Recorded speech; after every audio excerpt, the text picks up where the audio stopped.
Hello everyone, মিতিলের রান্নাঘরে ভ্রমণ episode number 55-এ তোমাদের সবাইকে স্বাগত জানাই। তো বেশ অনেক দিন আগে মানে 2022 সালের ডিসেম্বর মাসে আমি আর দিদি গিয়েছিলাম হাজরাতে একটি ছোট্ট রেস্টুরেন্টের নাম নির্বাণা। সেখানেই প্রথমবার আমরা ট্রাই করেছিলাম গ্রিন চিলি চিকেন। তো জিনিসটা খেতে আমার দারুণ লেগেছিল।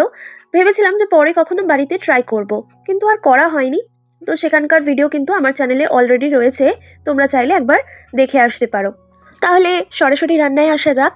দেখতেই পেলে আমি প্রথমে ধনেপাতা, টমেটো, ক্যাপসিকাম, কাঁচা লঙ্কা, একটু পেঁয়াজ এগুলো দিয়ে একটা পেস্ট বানিয়ে নিচ্ছি। একটু পালং শাক দিলে ভালো হতো, তবে সেই মুহূর্তে আমার কাছে ছিল না। সবটা দিয়ে পেস্ট করে আমি আলাদা করে রেখে দিলাম। আর এখানে আমি নিয়ে নিয়েছি পেঁয়াজ, ক্যাপসিকাম, লেমন গ্রাস, কাঁচা লঙ্কা, রোস্টেড পিনাট আর রসুন কুচি, সাথে নিয়েছি সাদা তিল। এরপর চিকেনটা ম্যারিনেট করে নেব। বোনলেস চিকেনের মধ্যে নুন, soya sauce, green chilli sauce, garlic powder, black pepper powder আর তার সাথে দিয়েছি একটা ডিম, আর সবশেষে দিয়েছি কর্নফ্লাওয়ার। তোমরা সম্ভব হলে এই কর্নফ্লাওয়ারটা বাদ দিয়ে বাকি জিনিসগুলো দিয়ে ওভারনাইট ম্যারিনেট করে রাখতে পারো, তাহলে খেতে কিন্তু বেশি ভালো হয়। একদম ভাজার আগে কর্নফ্লাওয়ারটা মিক্স করে তারপর ভেজে নিতে পারো সাদা তেলে। আর এক্ষেত্রে তেলটা একটু বেশি লাগে। ডবল ফ্রাই করে নিলে জিনিসটা আরও বেশ ক্রিস্পি হয়, তবে ওভারকুক করবে না, কারণ বোনলেস চিকেন থাকলে একটু ড্রাই হয়ে যাওয়ার টেন্ডেন্সি থাকে, জুসি ভাবটা কমে যায় আর কি। যাই হোক, আমি অলরেডি ভেজে রেখেছি, সেটা আর তোমাদেরকে দেখালাম না। আমি ডাইরেক্ট রান্নাটাতে চলে আসলাম। তো প্যানের মধ্যে অল্প সাদা তেল দিয়ে তার মধ্যে রসুন কুচি দিয়ে বাকি যে জিনিসগুলো ছিল সেগুলোও এক এক করে দিয়ে দিয়েছি, আর একটু হালকা করে ফ্রাই করে নিচ্ছি।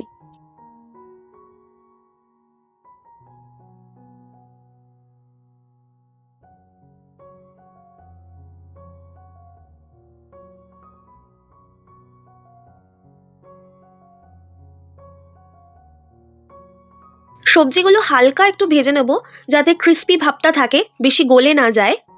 দেখতেই পাচ্ছ যে খুব বেশি তেল আমি এখানে দিইনি। এরপরে আমি ওই ধনেপাতার পেস্টটা দিয়ে দিলাম। তারপর দিয়ে দেবো গ্রিন চিলি সস। এই রান্নাটাতে শুকনো লঙ্কার প্রয়োজন একদমই নেই, পুরোটাই কাঁচা লঙ্কা দিয়ে করলে ভালো। তার সাথে ক্যাপসিকাম তো রইলই। এরপর দিয়ে দেবো 2-3 ফোঁটা মতো গ্রিন ফুড কালার। এটা কিন্তু এডিবল ফুড কালার, যে কালারটা সাধারণত বড় বড় কেকের দোকানে ইউজ করা হয়। এই ফুড কালারটা ইউজুয়ালি কোনো রকম ক্ষতিকর নয়, তবে হ্যাঁ, অ্যালার্জির প্রবলেম থাকলে সেটা অ্যাভয়েড করাই ভালো। খুব আলাদা কিছু তফাৎ হয় না, জাস্ট রংটার জন্য দেওয়া। রংটা দেখতে খুব সুন্দর আসে, তো এটার জন্যই টেস্টে কোনো রকম হেরফের হয় না, তাই তোমরা চাইলে এটা অ্যাভয়েডও করতে পারো। আর আমি ইউজ করেছি পরমেটের গ্রিন ফুড কালার। এরপর দিয়ে দেবো আন্দাজ মতন নুন, আর তার সাথে দিয়ে দেবো অল্প একটু চিনি। তো চিনিটা আমি দেখাতে ভুলে গেছি। নিজেদের স্বাদ আন্দাজ মতো একটু নুন আর চিনিটা ব্যালেন্স করে দেখে নিও। আমি নুন চিনির সাথে একটু আজিনামোটো মিশিয়েছিলাম, যেটা আর কি এমএসজি। সাধারণত চাইনিজ খাবারে এগুলো কিন্তু ইউজ হয়। আমার মনে হলো যে আরেকটু নুন দিতে হবে, তাই জন্য আমি সেটা অ্যাড করলাম। এই লেমন গ্রাস থাকার জন্য জিনিসটা না ভীষণ সুন্দর একটা গন্ধ আসে। এরপর ভেজে রাখা চিকেন পিসগুলো দিয়ে আমি এই সসের সাথে মিক্স করে দেবো, একদম হালকাভাবে মিক্স করে নিতে হবে। আপাতত এই অবধি কিন্তু পুরোটাই লো ফ্লেমে রান্নাটা হচ্ছে।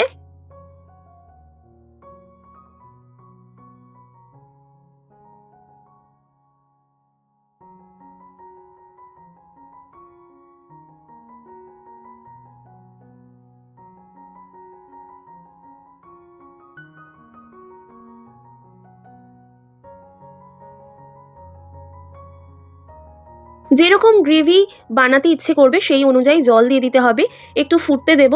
আর তারপর অল্প একটু কর্নফ্লাওয়ার জলের মধ্যে গুলে সেটা দিয়ে দেব, তাহলে গ্রেভিটা একটু ঠিক হয়ে যাবে। আর আপাতত সেরকম কিছু করার নেই। ব্যাস, রান্নাটা কিন্তু একদমই রেডি অলমোস্ট। একটু গার্নিশ করে দিলেই তৈরি হয়ে যাবে এই সুন্দর দারুণ স্বাদের গ্রিন চিলি চিকেন।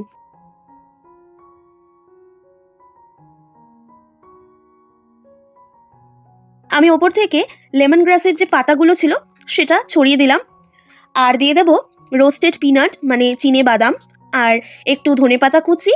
সবশেষে দিয়ে দেবো সাদা তিল।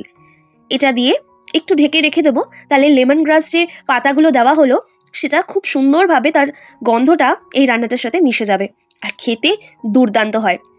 গ্রেভিটা একটু শুকনো করে নিলে এটাকে কিন্তু ড্রাই চিলি চিকেন হিসেবেও খাওয়া যেতে পারে।